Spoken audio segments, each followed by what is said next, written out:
Hello guys, today I'm gonna guide you through Prometun's Workshop, which is an endgame 6-man PvE content in AION patch 6.0. This dungeon is a little bit more demanding, didn't say harder, I just said more demanding in terms of stats than Narakali or Holy Tower. However, when you do get the stats that are required to run this, in terms of time, it's kind of gonna take as much time as a Narakali run does now. So it's not such a big deal. It's a 20-minute run.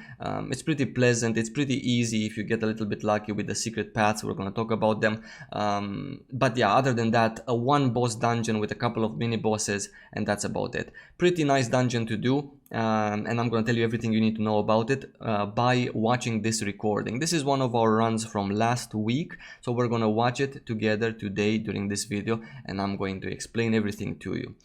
Where you enter Prometun's Workshop is from this place right here. It is in the middle of Lacrum, so obviously it's a contested place. You can also alternatively make a group for Prometun's Workshop via the server-wide recruitment, or of course, you can enter Prometun's Workshop if you find one of those abyss rifts that takes you straight to the dungeon all throughout Lacrum, yeah?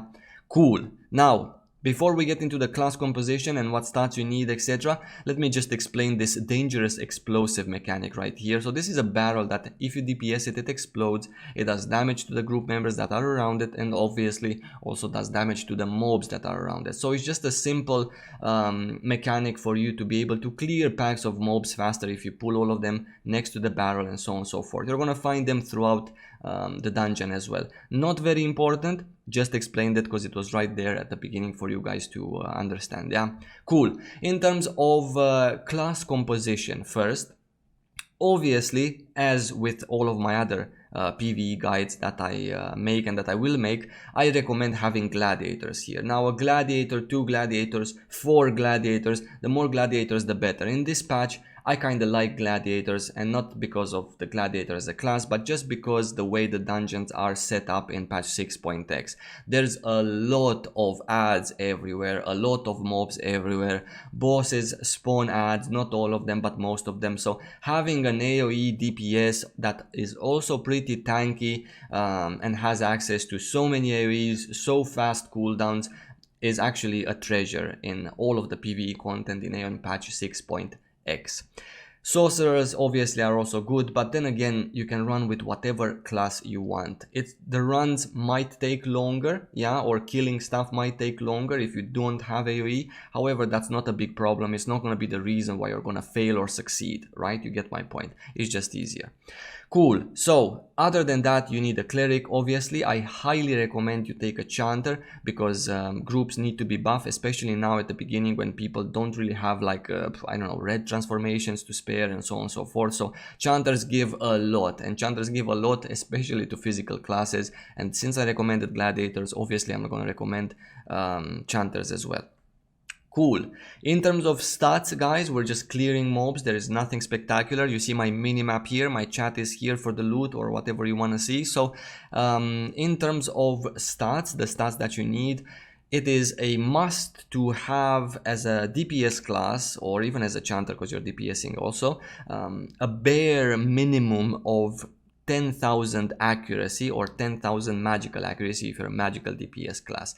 Now this is a bare minimum to have. Obviously it would be ideal for you to have over 50,000 HP with the chanter Blessing of Stone buff included. So you yourself could possibly have, I don't know, 40k HP, and then you get another chanter buff and you get almost there, close to 50k. So 40k HP unbuffed is, I would say, a bare minimum in order for you to be able to have fun and not always die or hold your group back in this particular dungeon.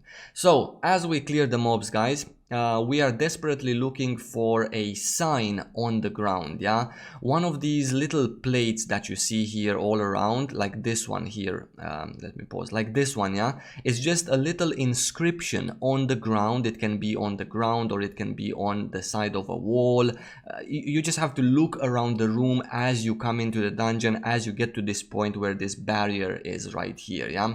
Do you see this rope right above my webcam? Now this rope right here, you're gonna need to release it. You're gonna need to get there in order to click it and continue moving downstairs to the first mini boss. So in order to click this rope, you need to kill this boss. This boss is the only mob. As you can see from the bunch here, we pulled a lot of mobs, and I have to tell you, these mobs hit really hard if you don't have at least a few pieces of purple. I'm not saying that purple gear is a must, full purple plus 15 in order to finish this. Absolutely not, guys. You can have half purple. Let's say, I don't know, let's say a character has 14 pieces of armor on it. You can have, I don't know, 7 purples, 7 yellows, or I don't know, 9 purples, 5 yellows on you, and you can still be good enough in order to finish this particular dungeon. As I wanted to tell you, the boss mob that we are trying to kill in order to open this little door behind us is the only mob that has something under its name. It's called the Path Guardian. So you need to kill these Path Guardians throughout the dungeon in order to open these doors. So as we clear the Path Guardian, we are still looking around for the symbols on the ground. They can be anywhere from the start of the dungeon up until this point, or sometimes the symbols on the ground can also be found after you click the rope and go downstairs to the first mini boss. Yeah.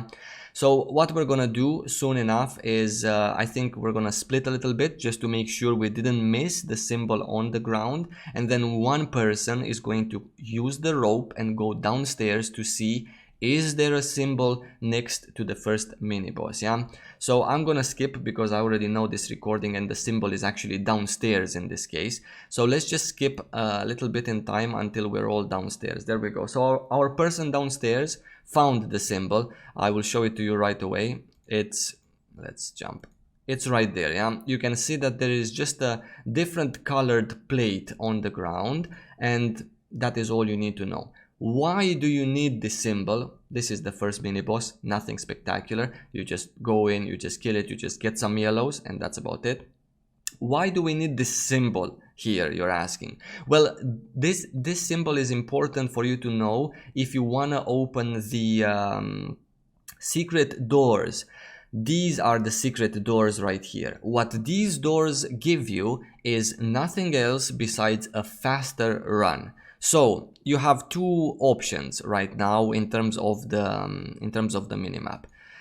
This option right here, this is an open door. So this is this path right here through the room, and then you need to go down the stairs, and then there's lots of mobs and so on and so forth, and then you need to get into this corridor and reach this point right here. Yeah, so you can go through this door, which is already open, or if you get lucky, you can open this door right here, which frees you from all of the mobs and all of the stairs that are in this room, and all of the mobs that are in this corridor right here, which is quite many. So it's a big help in terms of time. So what's going to happen right now is I'm checking my bag, of course, because one person is trying to guess the two missing symbols. So I'm gonna reposition myself in a moment here, and I will show you what that means. So there is 3 symbols on this door, yeah, that you can interact with, and there is one button in the middle that you click in order to use the combination of symbols that you personally set up. So as you saw on the plate, or maybe you didn't see, I hope you saw, on the plate on the ground there was this symbol present. It looks like I don't know, Optimus Prime's head. So this symbol was on the plate. That means that this symbol is correct in the combination. This is like a safe, right? So this one is correct, this one and this one need to be guessed by a person in the group. So we just set the luckiest guy that we feel is lucky that run. We just set him, hey man, just go and click the symbols and try to open the safe. So what he's trying to do right now is to find which ones of these 2 possible combinations out of 3 or 4 symbols, I believe. I think it's 3 symbols on each. Which one is actually correct? So if you click this button, it flips it and it shows you a different symbol, and it's a guessing game which symbol is correct. As you can see, he flipped it, he got this symbol here, and now he's gonna try with this, which is correct, this here which he guessed, and this here which he guessed as well. He's gonna press the middle button and he's gonna see if he got lucky. This time he got lucky. I think it's a 30% chance that you get this right or something like that. I'm not very good at math, so don't ask. Anyway, so we go down this tunnel. As you can see, we take an alternative route, and we're gonna jump down here, which means we're going down deeper into the cave, and we've basically just skipped the whole thing. It looks like a little room. It looks like, hey man, you can just, you know, go on the walls and skip it. Actually, it's not a little room. There's a lot of fucking mobs here. So yeah, anyway, it's just a big help. Next part that is very important is after you get that symbol right and after you open the door. If you don't open the door, then rip, whatever, you're gonna have a longer run, but it's still absolutely no problem. You need to start looking for another symbol, because from this moment on you can actually see the next symbol, which is also important because there is a second door that you need to open, not this one, later on. So this door right here, it is in this point here. You guys always have to look at my minimap while I'm talking. So this door right here is a little bit of a mini game. So it's a 3-room section with left and right rooms that have this mini boss right here, Kelsch, yeah, which needs to be pulled, and I will show you because I'm the one actually doing this as a chanter. So I DPS a little bit the boss so it can be on me, and I'm pulling him to this room. And why is because I see that there is this I don't know how to call this mechanism right here, yeah.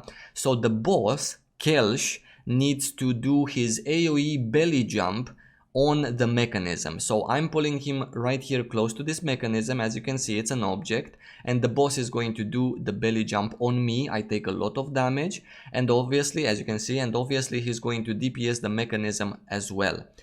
2 belly jumps kills this mechanism right here, or alternatively you can have one of the DPSs come and just a little bit attack the mechanism, because Kelsch's belly jump does about 90% of the total HP of the mechanism down. So 90% from one belly jump and then 10% from one of the DPSing it, or even you as a chanter or whatever, as a Templar that you're pulling this boss to various places. Even you can be the one who DPSs this mechanism a little bit. So you wouldn't need 2 belly jumps, you would just need 1 belly jump, because as you can see there's a lot of damage from 1 belly jump, and if you need 2, then look, this is very little HP remaining, so you can just simply manually DPS it.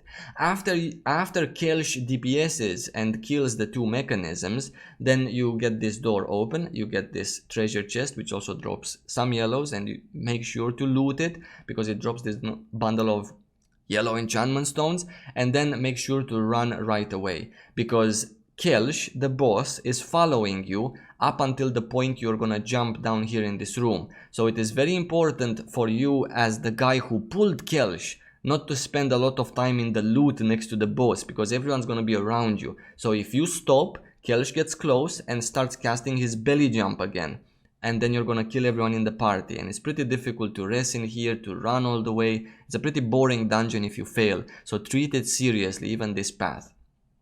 This right here is the second mini boss that you need to kill, and this is gonna mark your 3rd loot, let's say. Again, from this box, again it drops a bundle of yellow enchantment stones and a yellow piece of gear, some kina, which you can, I don't know, you get the piece you can disenchant, whatever. After the kina nerf, it's pretty horrible to sell stuff to the merchant.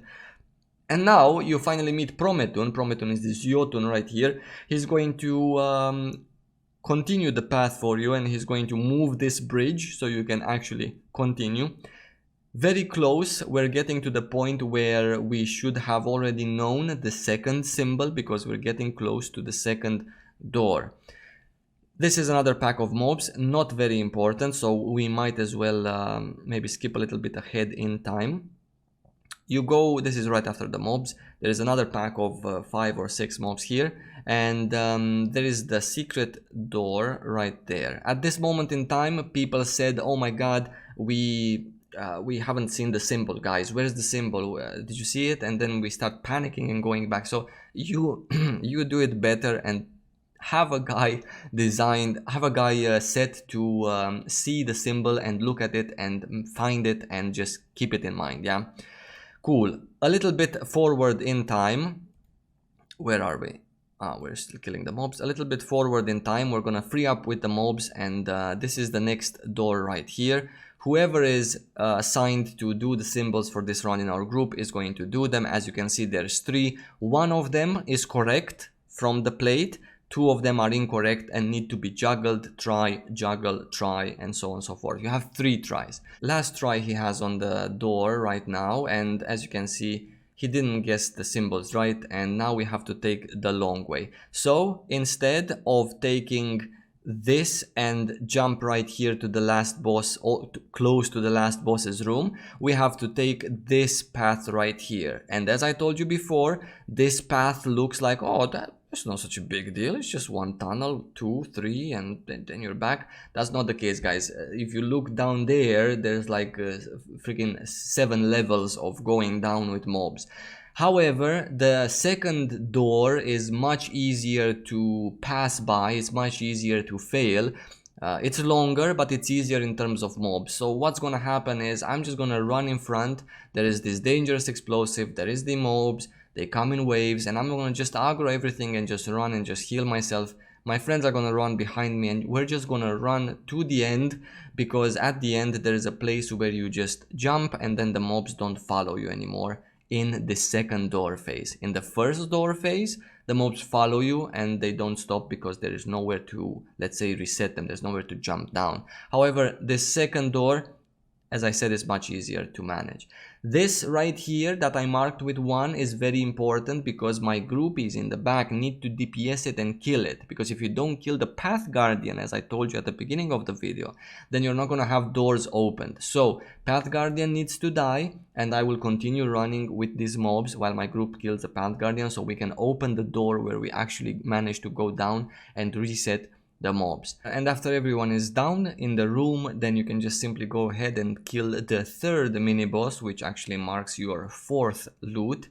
This guy also drops some yellows and nothing else spectacular. After you kill the guy, these Jotuns are going to open you this door right here, and you're gonna be able to glide down to the last boss room. Now this gliding part is very important, and you shouldn't be rushing with it ever, because for example, if you wipe at the last boss and you have soul sickness, you get back up here to this room, so not at the beginning of the dungeon. However, if you jump with soul sickness, or if you're not paying attention correctly, then this glide, if you die from this glide, right, from gliding wrong, then you're gonna be pushed back all the way to the beginning of the dungeon. And you can imagine after seeing this video that if you didn't open both of the secret doors, then it's gonna take you 10 minutes to run from the beginning to here, and that's very, very boring for the group. So treat this gliding seriously, because you know, it can either make you or break you in terms of boredom and just waiting for random people to come back from the beginning. Yeah,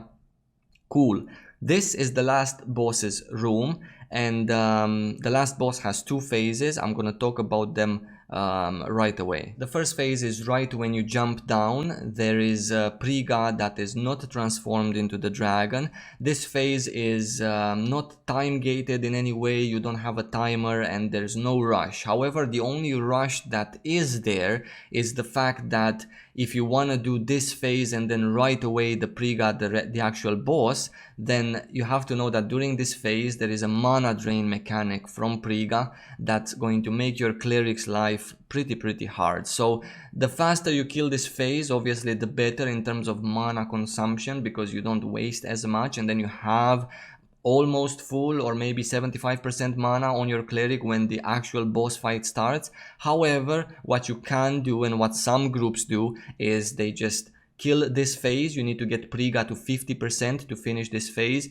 You just do that and then you wipe on the Priga dragon, and then after that you're going to just go back, rest up, glide back down, wait for your mana, wait for your soul sickness, and then you go to the last phase, which is the actual boss that has a timer with full mana and full everything. Yeah, it depends how experienced you are, how practiced you are, etc, etc. So Priga goes to the center. We're all frozen, just like similar to Makarna, and then she transforms into the dragon. And now at this point you see that I've started my timer, because right now you have 7 minutes to kill Priga as a dragon. As you can see, after Priga regular phase with the mana drain mechanic, our cleric is at about 30% mana. So as I told you, some groups just wipe now, go back up, because the phases don't reset, that's why they wipe. So whenever you die now, you're just gonna come back in the room and there's gonna be this dragon. There's not gonna be the first phase anymore for you to do,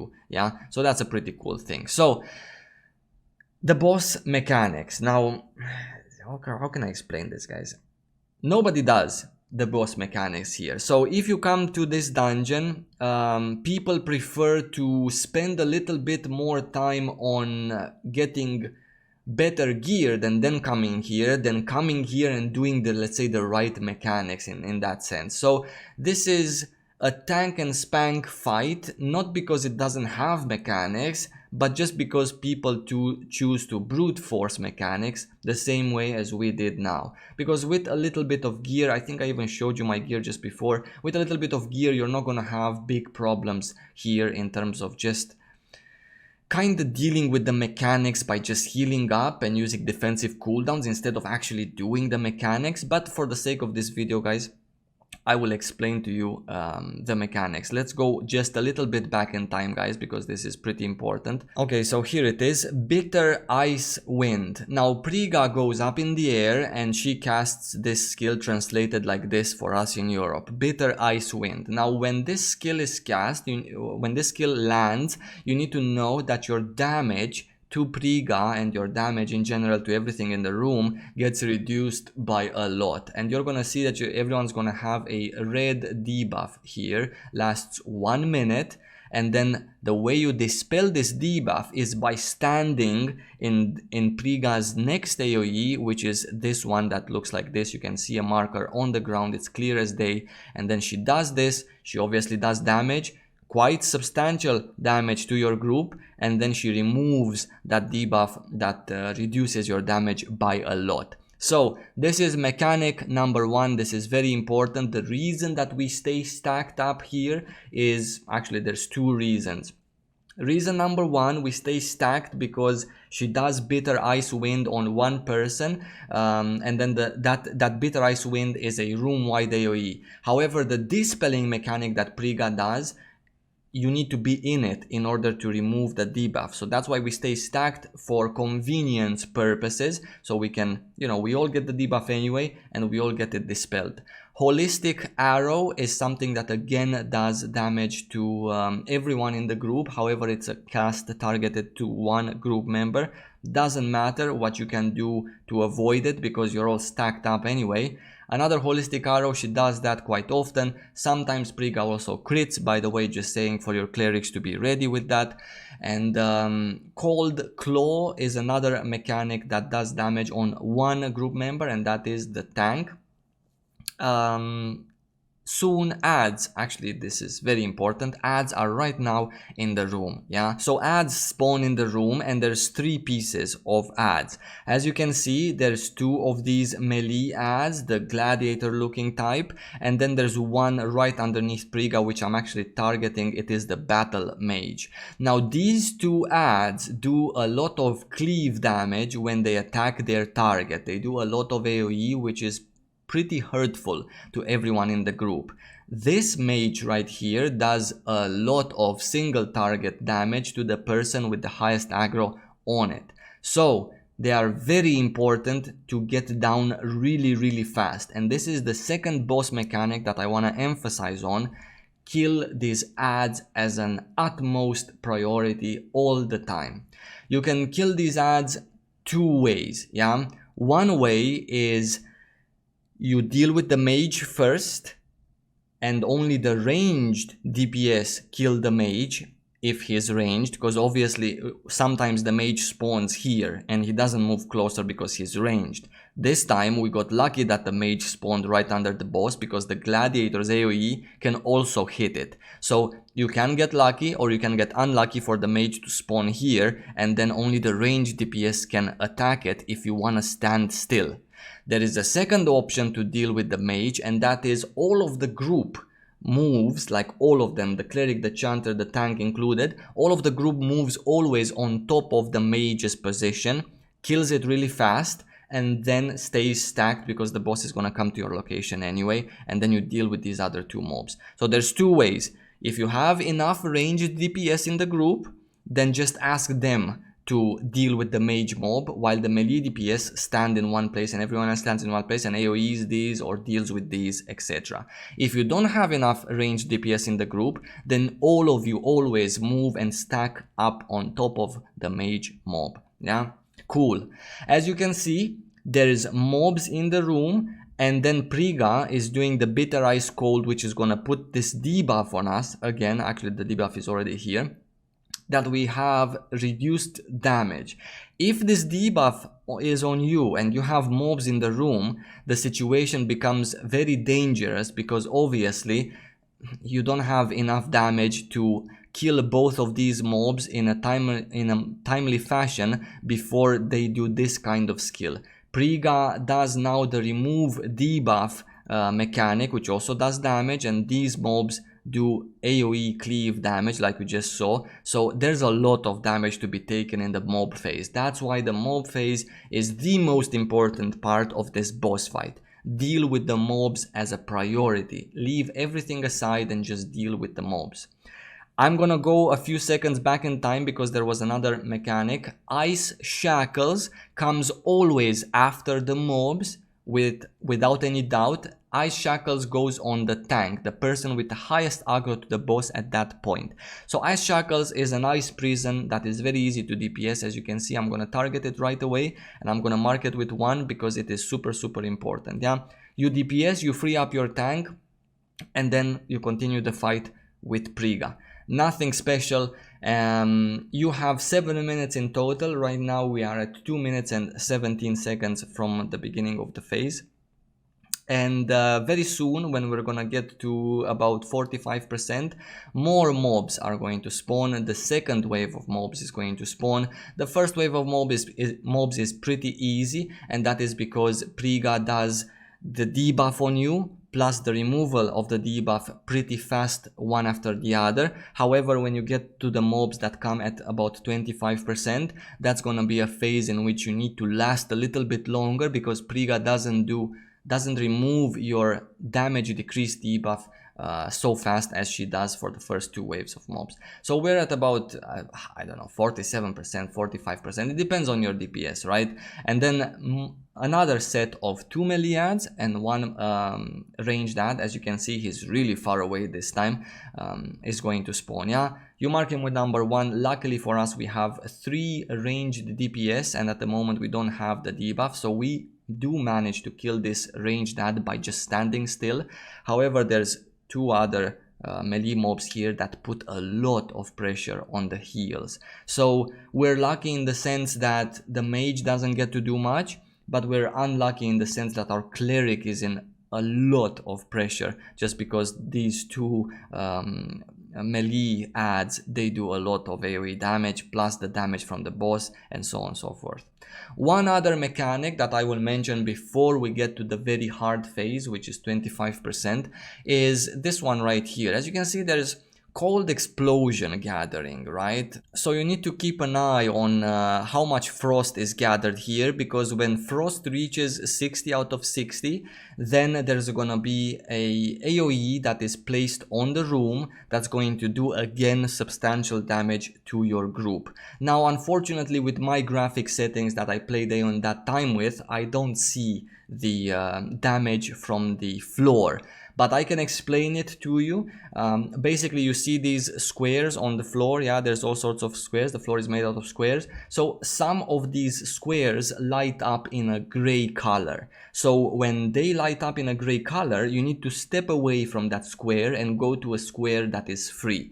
As you can see right here, the cold explosion went off, and basically what happened is that myself and the other ranger were standing, actually, unfortunately, because we're in between 2 squares, we're standing on the square that is that actually was lit up and did damage to us. So that is what happens. If you have a good enough cleric, that cleric is going to be able to deal with it. However, you have to have someone calling out the cold explosion when frost gathers up, because it is important for cleric to be aware of that. Yeah, cool. We're at 25%, guys. and this is a hard phase because as you will see, Priga does not remove the damage decrease debuff fast enough. The mage mob spawned there. It is very important to kill it very fast. As you can see, I'm almost dead here. Defensive cooldowns are very good for to be popped from anyone, from the gladiators to the chanters, etc, etc, and the elemental screen is not really a good defensive cooldown, so be sure to keep your shield, your 5k shield for this if you're, for example, a chanter. Yeah, pots are very important to be popped in this phase. As you can see, we were plenty of seconds with the damage reduction debuff. We got rid of it, and now we can actually continue DPSing Priga. At the end, towards the end, you might see, I'm not sure if this recording has it, but you might see another wave of ads, at which point you need to look at your timer and see, do we have time to DPS the ads, or shall we YOLO it and just DPS the boss and the cleric pops an acquittal at that phase or not? And it's gonna happen when Priga is going to be very, very low. Not sure if, again, if this recording has another set of ads spawning, but usually there is another set of ads if your DPS in this phase is not high enough. You should pop all of your offensive cooldowns also in this phase, and you should make sure that you get the boss down before she spawns another set of ads. There you go, another set of ads. So obviously at this point we didn't really care about the ads, but if your DPS is slow in the last 20%, then you're gonna be in a big boo-boo when this happens, when the ads spawn, if you don't kill the boss fast enough. As you can clearly see, the loot is without any reds, which is a very, very, very, very, very bothersome thing that is happening in Europe, because this boss should, in my opinion, drop a 1 red every time. Makarna should also, the bitter Makarna should also drop 1 red every time, and so on and so forth, because this is not a very hard dungeon, but it is a challenging dungeon, let's call it like that, and 1 red per run, having in mind that we can get doubles and so on and so forth, is very, very needed. However, we're playing AION in Europe, so that's kind of a meme. In any case, no reds this time, but it does drop reds. It does drop always 1 legendary PV enchantment stone per 6 people to roll on, and they fail because the enchantment rates in Europe have been nerfed by our publisher. But in any case, fun dungeon to do anyway, guys. I wish you good luck. That was everything that I wanted to talk about this post. That was everything that you need to know. The Luna cheer buff is also something that you might want to consider if you want to start doing this dungeon sooner rather than later. We're all playing a pay-to-win game, guys, anyway, so adding a Luna cheer here is maybe gonna make your life a little bit better in this dungeon. Not necessarily because of the crit or everything else that it gives, but because of the HP and the extra accuracy that it gives. It's actually quite helpful to have it. It's not a nice thing, it's a negative, bad pay-to-win thing. However, it's 10 Luna, so you might as well spend it on completing this content until you get those required stats that you are looking for. Yeah, and that's everything for this video, guys. I wish you lots of love. Thank you so much for watching. I hope this was helpful. I wish you good luck in this dungeon on drops, and I will see you very soon in my Holy Tower guide.